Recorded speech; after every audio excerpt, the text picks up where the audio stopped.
afternoon. You know, as what Jennifer said a while ago, she's scared to see this kind of crowd that right there in front of her. And I have the same feeling because these are Carl Jung disciples, and I can just imagine that you'll be able to read and interpret every word that's coming from me. Whether I'm supposed to be a navigator or wanderer or politicians without a doubt. But anyway, I'm happy and honored to be invited here. Rosa Yekos has invited me to come. As a matter of fact, put my team in a battery of tests to find out what is in our soul or psyche, so to speak, and I don't know how did she classify us. But here am I to tell our story. There's not much that I have to give you a paper to know what we have done. I'm going to tell you a story because here it's cited and mentioned that it's a story of a navigator and a wanderer, and I think it is there in our soul, so to speak, that indeed in each of us there is that wandering spirit. It's that spirit to navigate and explore. And I keep on saying to everybody that as long as we keep on dreaming, as long as we keep on exploring, as long as we keep on daring the unknown, we'll always be a people in good standing. Because nations that have dared and explored and discovered the unknown end up as great nation. And we have to keep on pursuing that. And I think the story that I'm going to share with you today is a story about daring the unknown and trying to discover what is there beyond the horizon. So let me start. It is the voyage that the latest that embarked is the voyage of the Balangay into history. You know, after coming down from Mount Everest, people were asking me, and I was wondering what's next. I thought of, why not cross the Sahara Desert? Because nobody has climbed Everest and crossed the Sahara. But then again, my experience that, you know, every time even Everest, our people were asking, why, what is Everest? What is that all about? They cannot relate with me. Let me put my watch in here so that I know exactly when to stop. So I thought of something that is closest to their heart, and I said, why not trace the migration of our forefathers? And so this is the story of the Balangay. It is indeed a journey into history. Our people are Austronesian-speaking people, and I think this is where you have to look back where we come from. And right there from the roots, it showed the spirit of exploration and daringness, because they originated from the southern coast of mainland Asia. Let me show you where this. You know, this is where we came from. You know what is this place now? It is called southern China, Cambodia, and Vietnam. That's where we come from. That's where we came from. The Han's Chinese were out here in the middle, but they expand to push the people out, and with the coming of the Metal Age, they have better tools to build bigger boats. And so, from there, our forefathers had sailed from here. They have gone as far as Easter Island. It's at the coast of Chile, and Madagascar, at the coast of East Africa, and people the vast Indian and Pacific Ocean. That is how, again, how daring and as explorer our forefathers. And of course, there are two theories of the migration of people in the Philippines and in this area. You know, Bill Wood said there's a northern migration. You cross from Xiamen, the present Xiamen, and Taiwan, and then end up around this area. Professor Solheim from the UP, and I hope still alive. I brought him at the time as a build a boat.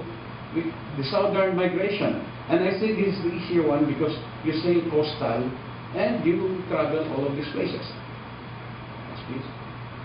So, if you look at it, it looks like an ancient picture, but actually it's a modern picture. That's us. does us as we sail along. Next, please. So, as we sail and explore exactly how our forefathers did and what did we achieve.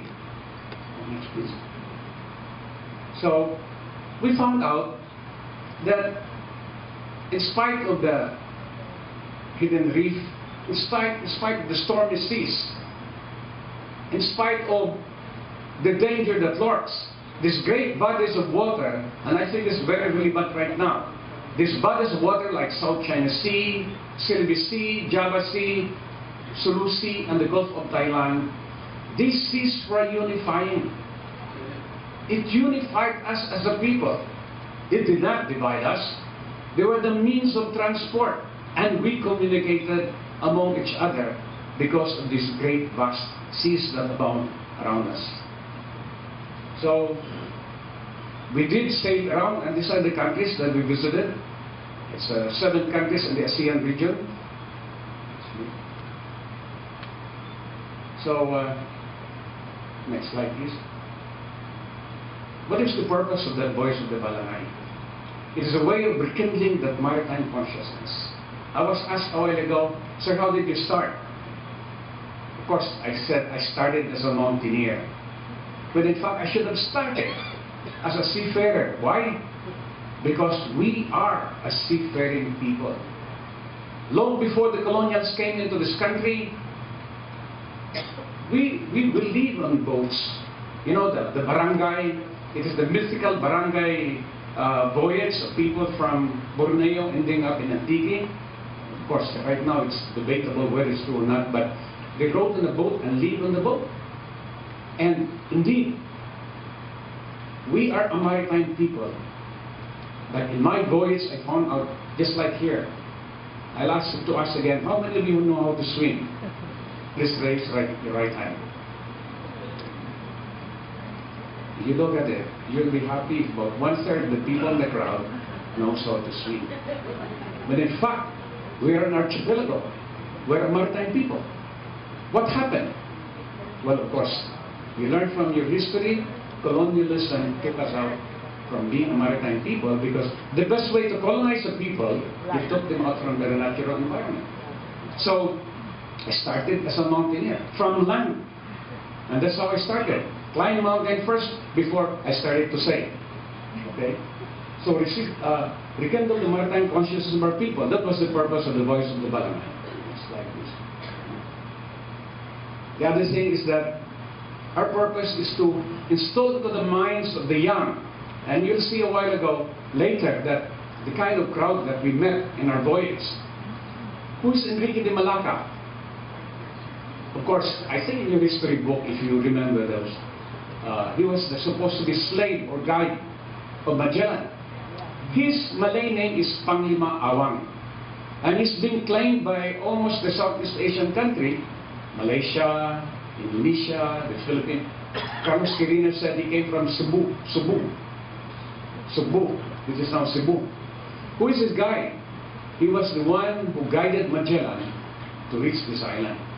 But if you go back to your history book, after Magellan was killed in Mactan, the captain that took over was Sebastian Elcano. Remember that? And he's supposed to be the first circumnavigator, right? It showed there.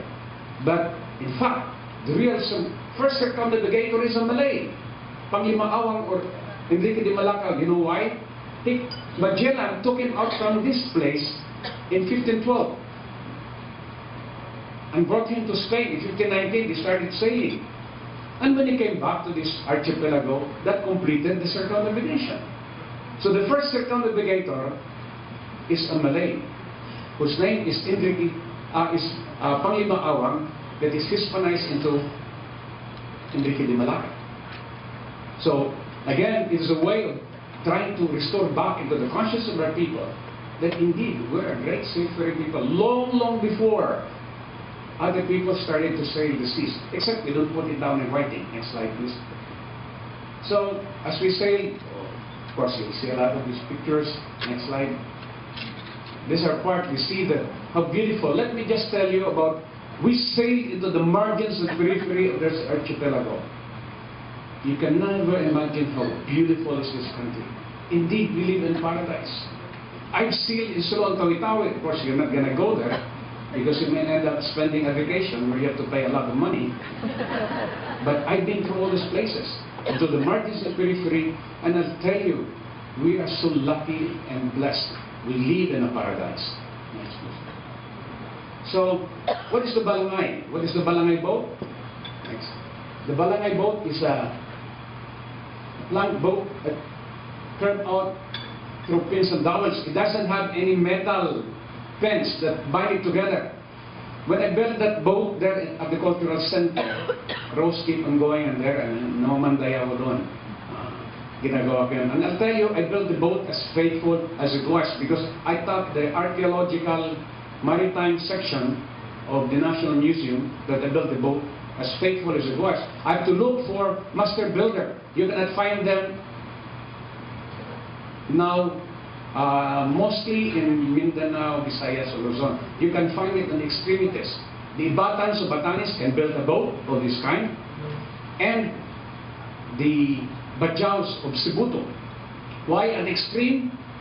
Because colonialism discouraged us to develop that mastery of our craft. Because the best way to colonize the people, you take them out from building tools that will challenge their supremacy. So there's an excavated in Butuan. The one was, there's somebody from Butuan here, and that's their pride. There's such thing as the Kingdom Butuan long before we had the Philippines. And they tested the wood, carbon dated 320 AD. Next slide, please. So as we build this boat, you look at that. These are the wooden dowels, and these are planks, these are logs. Next slide. Ito, yan, wood. And this is the boat that I built. It has the same kind of wooden dowels that will fasten it together. Next slide.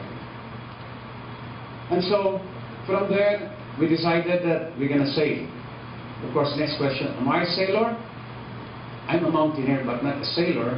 But when I built the boat, after it jumped into the Manila Bay, for those who have been into that, you can look at it at the YouTube.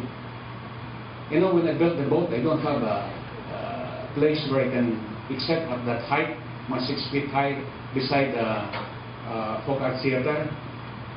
When I built the boat and it was finished, I let it jump into the water, and I thought, you know, I prayed a lot before it jumped, because I have to cut the rope, because I thought it might be a balangay submarine.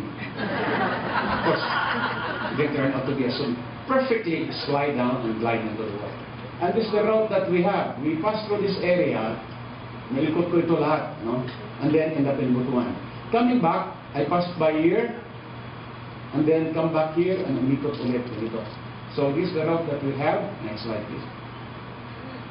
And Southeast Asia, after that, we get out from here, ikot na kami, umabot dito. Hindi na ako nakaabot dito because umabot yung the northeast wind caught up with me, and I cannot go up further. I was planning to cross this, and then from Vietnam, of course, Hainan is where the biggest naval base of the Chinese, and everybody is warning me, our embassy, that I should not get closer to that. I said, look, these waters were the one that bind us as a people together. Why should I be scared? So my plan was from Vietnam, cross this one, pass through Spratly. And I told my crew, you have the choice to not to join me as I cross it, because we might be, you don't know what's going to happen there. It was 2010. But all my teammates said, no sir, we go with you. Because mas malapit from here, it will just take me about 10 days to cross here, than to go back here again, umikot. But the thing that drove me to cross this South China Sea to Palawan, passing through Spratly, again, the northeast wind, yung amihan, napakalakas. I was not worried about the Chinese. I can talk to them because our boat is a sailboat with colorful sail.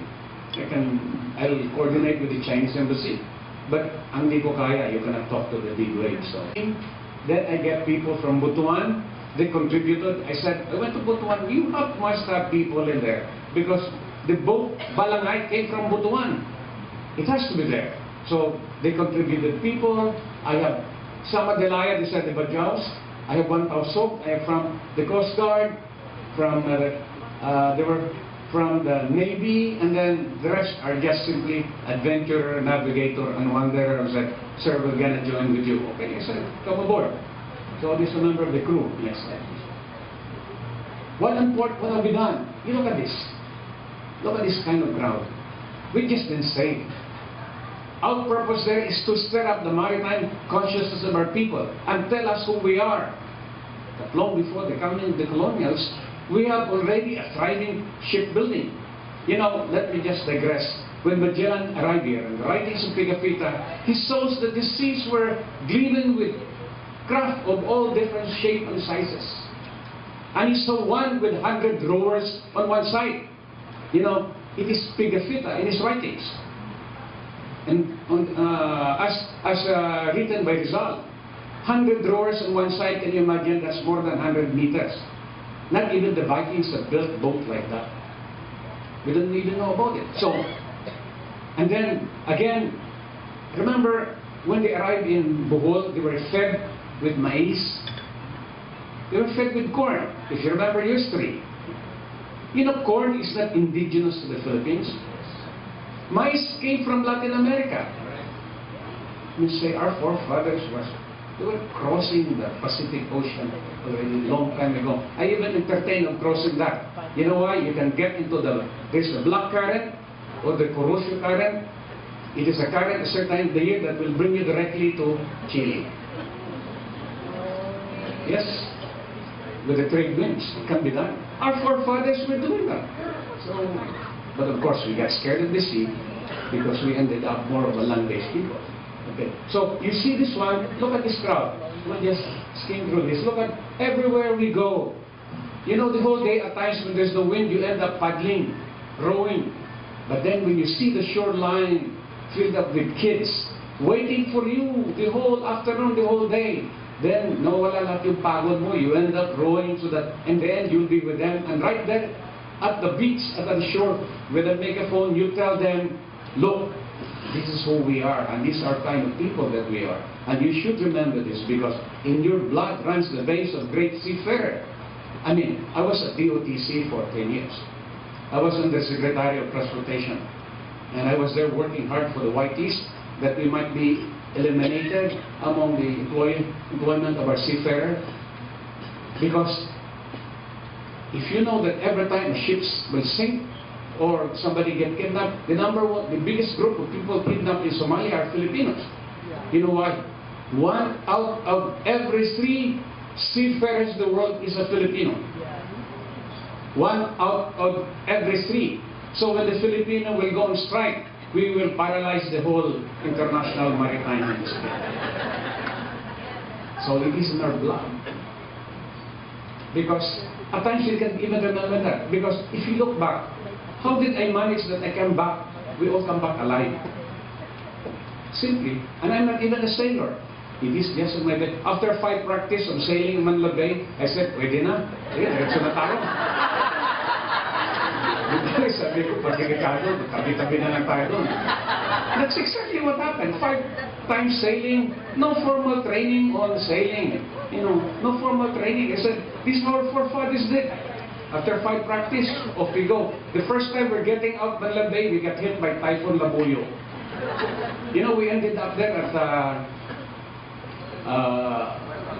Teresa Martires, I think. Yeah.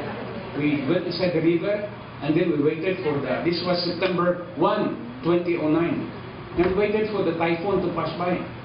Of course, we were comfortable in the middle of the river until at 11 o'clock in the evening we heard a sound like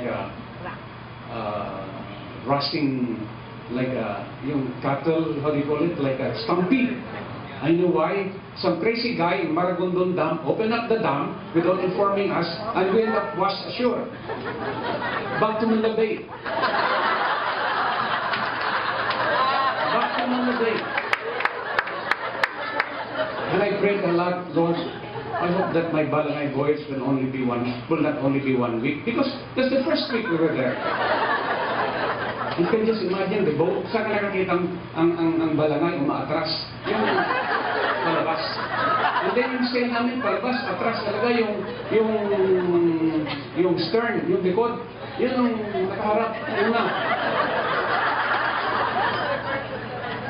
So sabi ko nga, pabalik na kami, it's Typhoon Signal number 1 sa Manila Bay. Sabi ko, huwag natin dumiretso sa Maynila, nag-departure na tayo doon, huwag nag-departure na, nakataya, balik ulit tayo. So we ended up again back to Sangli. Because we get so embarrassed. We had a big goodbye. There was a big departure party, and here we are back again to Ross Boulevard. So, and it was our part of the 1 week pa lang. I said, Lord, I hope that my boys will not only drive 1 week. And of course, will be, I think, the good Lord answered our prayer. So, this part makes it like this. We can speak. Look at that. This is in Puerto Galera. Kids gather around and we tell them about our story. The kind of story I'm sharing with you right now. About the great maritime spirit and skills of our forefathers. Next slide, please. But it is not only that we tell them our story. We did plant trees, we cleaned up the coastline, we did environmental. Ito sa Hagna ito. You know why I have to do that? Because when we dock in Hagna, Bohol, people thought si Magellan, yung kanyang dumating na yung sakyan ni Magellan. Because it's ancient boat, they call it, sabi ko, no, this even precede Magellan. There's a Balangay boat. Nung dumating sila sa port, when they reached the port, and they saw how small is the boat. Ang lit-lit naman. Kala namin, malaki itong boat niya. They thought it's a galleon. Of course. Because it's the boat of Magellan. That's the one that word spread around. People on the mountain came down and see us, and they found out to their big disappointment. It's a small boat. So we ended up explaining to them. So all over, we plant trees. Yeah, next slide, please. But it was not simply environment. Along the way, because we have a doctor, we did medical mission. So, ito lahat, we treated people along the way. We brought some medicine. And as we docked in different ports, we treated them. Next. Not only that, when at the height of Typhoon Ondoy, we were somewhere in Romblon. Naghanap din kami pagtaguan doon because grabe din ang alon. But then we ended up in Luok. In places where we stayed longer, we taught the community, the local government on disaster preparedness. This was 2009. Hindi pa gano'ng popular yung mga disaster preparedness now. But this is what we've been doing already. We created a scenario that a boat will sink. People were just lying on the shoreline and we have to bring them to a secured area. This is the plaza. So we thought, including the mayor, tumatakbo din yan. So, where we stayed longer in the place, we taught the people on disaster preparedness and first response technique. Next slide, please. And of course, not only that, we saw so many beautiful places. And then we interact with our indigenous people because they saw this boat and they get familiar with it. And these are the Manubos and Bagumbos in Mindanao. Next slide. And we did actual rescue. Ito, nalulunod dito. Itong team ko went out there and rescued these people. And somewhere in Concepcion, isolated island, an old woman is dying. So I called up the Coast Guard. Sabi ko, I think you should send somebody to be good MS for the Coast Guard and help this woman because she needs emergency treatment. So we ended up, the Coast Guard went in there and the old woman, and we saved her life. Okay, next slide. And we did some operations along the way. These are some techniques that we have. Next slide. You know, wherever we go, I coordinated it with the Philippine Embassy. So in Borneo, the Minister of Tourism getting there, we always get a big welcome everywhere. And of course, it helped a lot that I partner with the Manila Yacht Club. So it is easy when you reach a place, you get into the yacht club where there are yacht clubs and you're well taken care of. Normally, in a yacht club, right there in front of the clubhouse of limit yan. But our boat, when we arrived, they wanted us to be there in front of the yacht club for everybody to look inside what's really out there. And they found out, how did you manage to make it here? I said, it's the spirit of our seafaring forefathers. And let me share with you about that later. Okay, next slide. So this is just a part, and this is my whole crew, and this is me. That's how I look like. Really? And Yeah, I'm like the old man and the sea, so I call that out. That's the old man and the sea. And we survive because we have long lines, we catch fish along the way, and we only catch enough fish for our food. Ang dami-daming isda, what will we do with it? We have no refrigeration, so just enough. So, but we brought a lot of kikuman.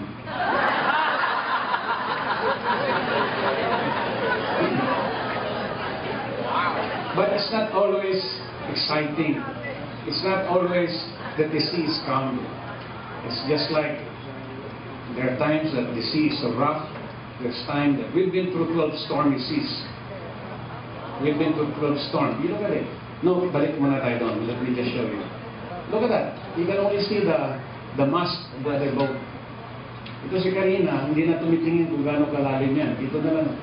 And, you know, you get closer to God if you've been through this kind of thing.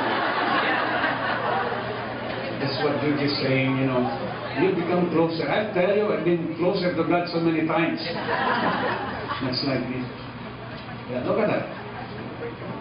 Stormy seas all abound. But the boat is quite okay. It's like a big plastic tub. It does not have any balancer and all of that. It doesn't have any outrigger. It floats and sails with the waves. As a matter of fact, when I crossed South China Sea, coming home, somewhere going to Borneo, I got blown by a storm. The waves were so big, like coconut trees, as high as coconut trees. Sometimes, I hope that it will not break, because if it will break, it will swamp us. And so finally I decided, no. I said, no, turn around. Wherever the wind and the waves will blow us, that's where we'll end up. At least we'll be together. So I got blown deep into Indonesia. For 3-4 days, I was looking for an island. Looking for an island to dock. And finally, somewhere in Tambilan, deep in Indonesia, we found a small island. And that's where we seek refuge.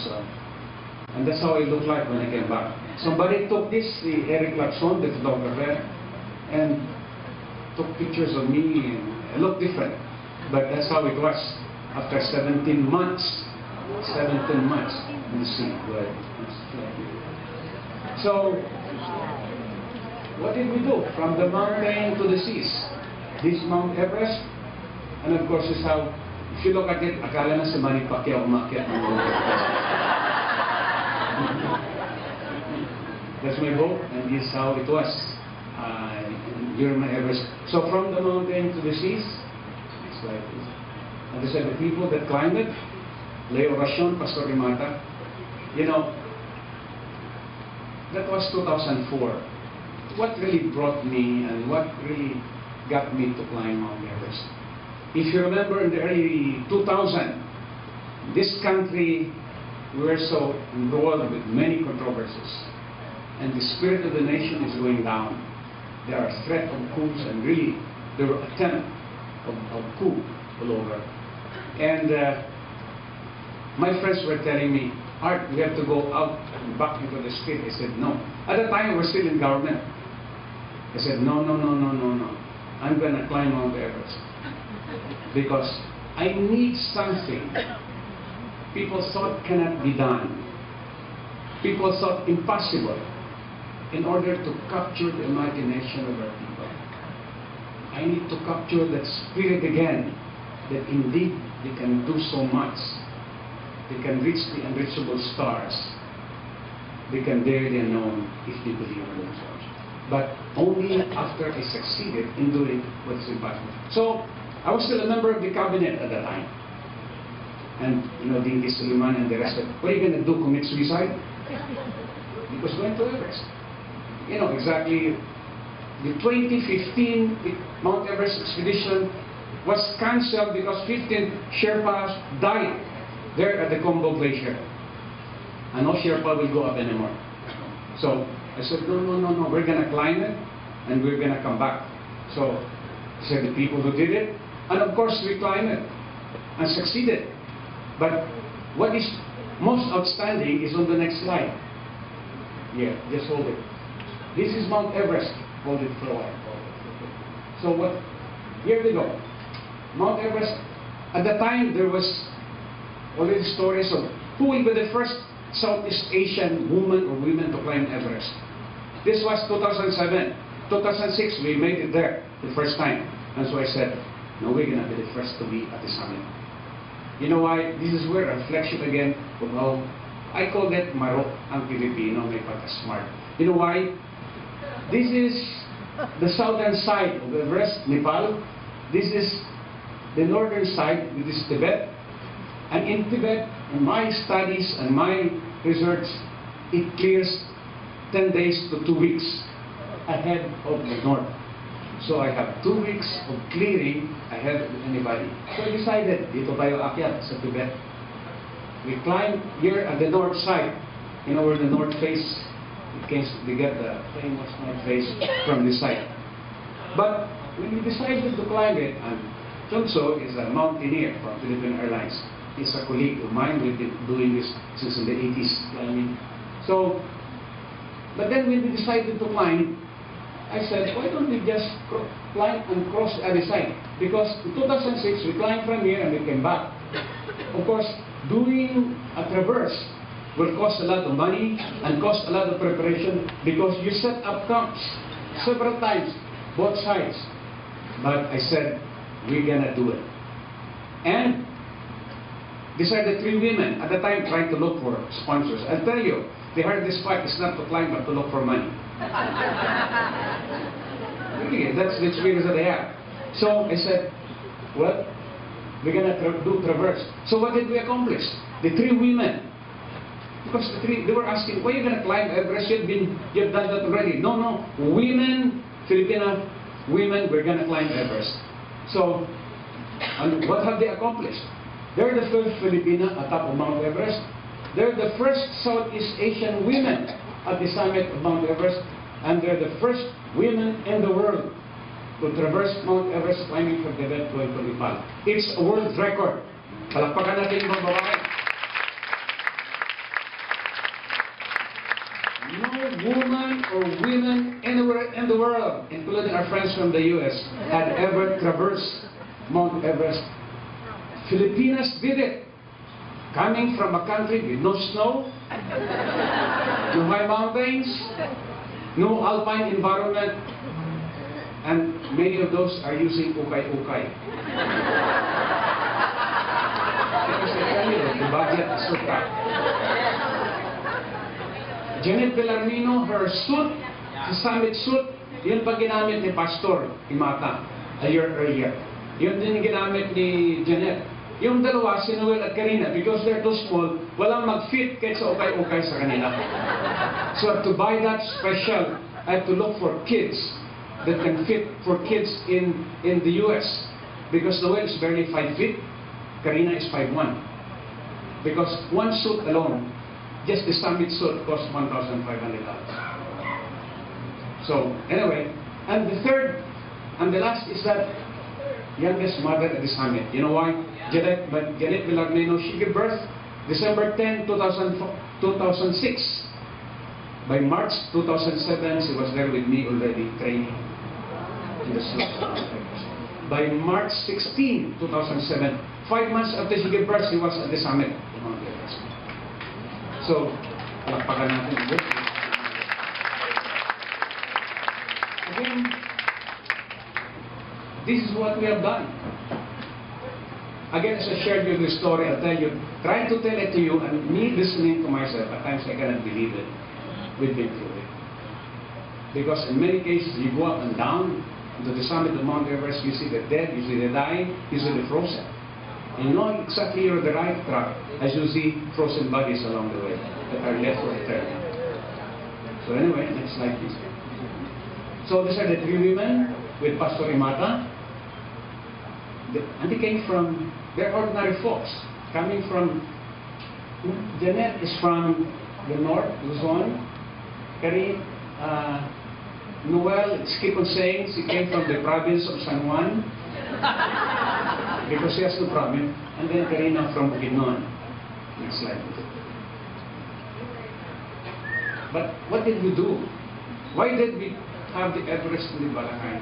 And because we would like to show to our people that these expeditions are simply symbolic of what we as a people can accomplish if we put our acts together, if we work together and hold hands together for our people to reach the summit of their own dreams. So, literally, look at this. We help each other go up into the summit of Mount Everest. And share this to our young. And these stories have been shared all over as we sail, as you see those people along the way. It's like, so the Philippine Everest Expedition, and this the Balanay Expedition, and all along makita mo, we carry the Philippine flag in all of this. You know, when we climb Mount Everest, you know, other sports, whether you're in soccer, right now football is the most famous. I know, I look at one of those star football players, his contract's $84 million. Our basketball players are in tens of millions. And if you're in golf and all of that, there are prize reward if you succeed. For the Everest team, there was no pot of gold at the summit. No pot of gold. It's only the consolation of putting the Philippine flag at the summit. That's all there is to us.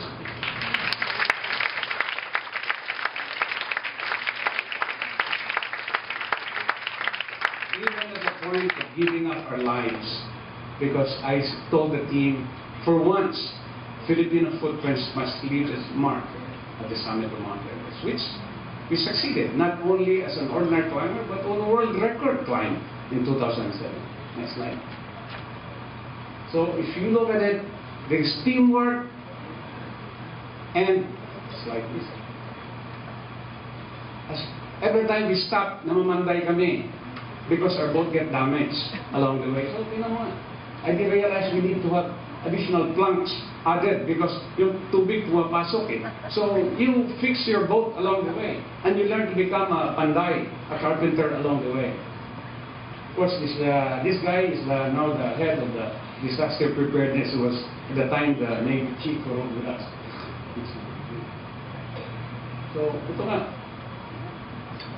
it is manual. You have to do it.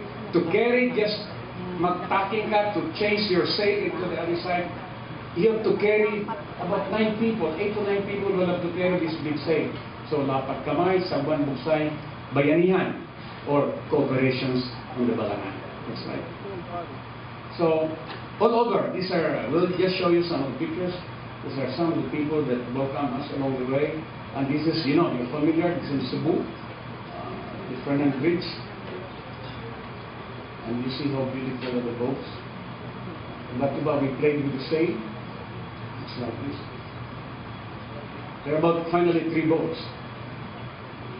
And finally, because we have a sponsor, when we sail outside the Philippines, we have to put their logo on. You know,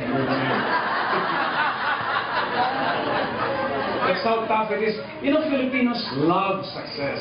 They love accomplishment. But in many cases, they're not willing to pay the price to make it happen. If we're in the U.S. and the place of Jennifer, we have so much money by then, by what we have done. But what happened to us? Well, no complaints with us. We simply go back to the lives we have left behind and go back to work. Hanap buhay ulit. Next slide. This is already crossing the Strait of Singapore Strait, the busiest sea lanes in the world. You know, when we're crossing that, I have difficulty because about thousands of ships are waiting. Nakaparada lahat yun. So finally, I was there in Batam Island, in Indonesia. I have to cross. Finally, we use my marine radio kami because you need that para to communicate with the port. I said, this is a Filipino sailing boat. We asked permission to cross the strait. And then the maritime officer said, identify your IMO number, etc., etc. You know, IMO, International Maritime Organization number, registration. You know, we don't have any registration. No, I have some registry. The marina, I have to, we don't have that. International identification said, we are, how do you call it? We are an ancient boat, traditional boat. And there are 3 of us, and we have to cross it. It is a traditional boat, sailboat, and we need your assistance to cross the channel. And you know what happened? Finally said, Okay, notice to all mariner. Filipino sailing boat crossing, give them the priority. And as we cross, because you see, may San Miguel Beer dito. Mamaya may pumasok sa radio namin. Kabayan, tingin naman ng beer dyan.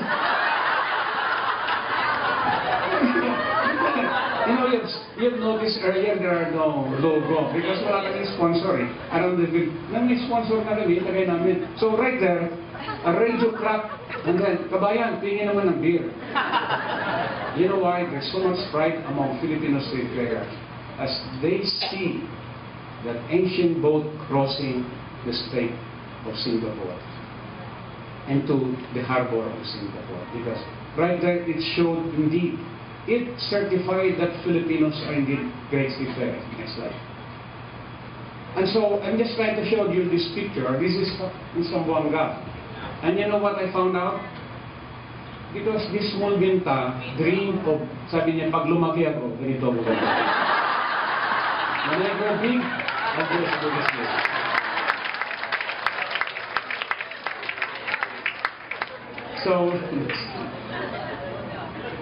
So as, when we came back, we got invited, just like in Everest, we were there and shared a story to the president. Because a sense of pride that Filipinos had sailed the vast Southeast Asian waters using the way it was. It is steered by the wind and guided by the stars. That's how it was, as we say it. And we did it because we'd like to share the story to the young. We can pass on to future generations that, indeed, this has been accomplished by us because we put our acts together and we keep faith on ourselves as a people. So, I put it here, ito You know why? As I entered Butuan, the first time I entered Butuan, there was a big welcome. And then I saw this small kid carrying a big banner. You know this banner? There's only one place it came from the flagpole. You can just imagine the way just brought down the big flag so that he can wave. And we were all touched by this, only by this picture. Look at that. We were touched by this picture. The kids went out. They have no small flaglet to wave on us. They went into the flagpole, brought the flag, and used it to wave as we passed by. It's like this. We met all our travels are young people. We pass it to them exactly the experiences and the spirit of our travel and our great history as a seafaring nation. So, all over, iba't ibang places dito, in Muslim Mindanao, in the Visayas, and Luzon, these are all the people that meet us. And when you have kids like this, meeting you at the port, lahat na pagod at init, all the heat, all the exhaustion are all gone because they're all there. What's the sight? Yung kaya ng Pinoy, sigaw na kaya ng Pinoy. So, shouting at their heart's delight. This is in Palawan. And I have this picture here because, in your mast, when you sail in other countries, the host country's flag is on top, while at the stern is your flag. And as we about to cross the Philippine waters, I say to it, sabi ko, you have to cover and record this picture. This is crossing the Balabac Strait in Palawan, and we race back again, our flag on top after about 6 months of travel in Southeast Asia. So, bayanihan sa lahat at bigkain at gawin. Okay. So, our website, platform, we'd like to show you the boat sailing, the video of a boat sailing. I'd like to show that to you. There are 2 more videos I'd like to show you so that you have an idea exactly. My sound ito, but it is the sound of a motorboat taking a shot as we entered Boracay. So I hope that you're ready. Here. So this is the boat. How graceful and how beautiful is the boat. That sound. But the sound here is the speedboat taking the picture. And it was welcomed by almost 50 to 60 Paraw. Ito get their boats. Ba itong mga Paraw yan? So, can you show it again? Mabilis lang naman yan.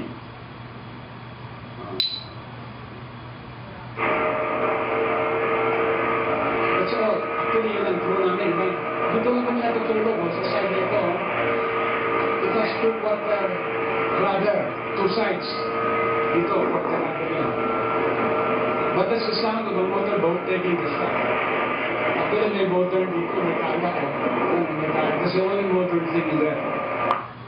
Anyway, let me end up my talk by sharing with you the final steps to the summit of Mount Everest. It is a final step to the summit of the first Filipinos who reached the summit of Mount Everest. It showed struggling, gasping, out of breath, out of the energy, Leo Racion, as he pursued the dream of putting the Philippine flag at the summit of Mount Everest. In spite of those difficult challenges ahead, you look at him firmly, he is holding the Philippine flag. This shot, it's only about, I think, 15 seconds, was used by ABS-CBN in the Global Competition Promotional Ads in New York in 2006. It won a silver award. Also, please look at the caption, because in a way, the caption tells the story of our people as we struggle to reach our own Everest of dreams. Please. Yeah, yun nga. No, kasi yung mga pangkit.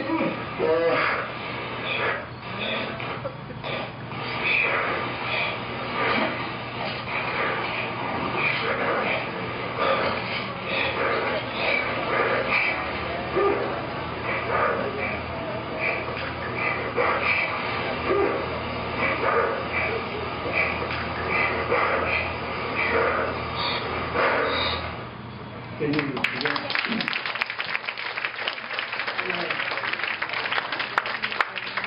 For the final,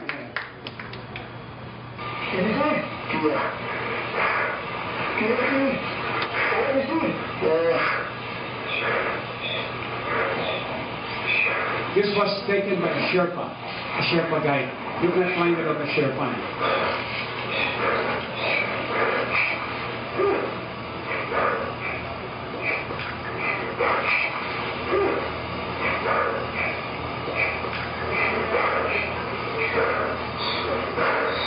So let me paraphrase again what is in the last, what is in the caption, and in a way that's how I ended up my talk. Because as I said, what was shown here in a way reflects exactly the struggle of our people to bring prosperity to our families and to our nation. And the caption, as you just have seen, goes along this way. It is the last step of a people losing courage. It is the last step of a people underestimating themselves. It is the last step of a people searching for respect. On May 16, 2006, on top of Mount Everest, the Filipino planted the Philippine flag, the symbol of his unsinkable spirit. End of the caption. And so, again, we climb Mount Everest, not only once, but twice. We saved the Great Seas, but in the end, these are only symbolic of what we as a people can accomplish if we keep faith in ourselves and dream that indeed, kaya ng Pinoy. Maraming salamat.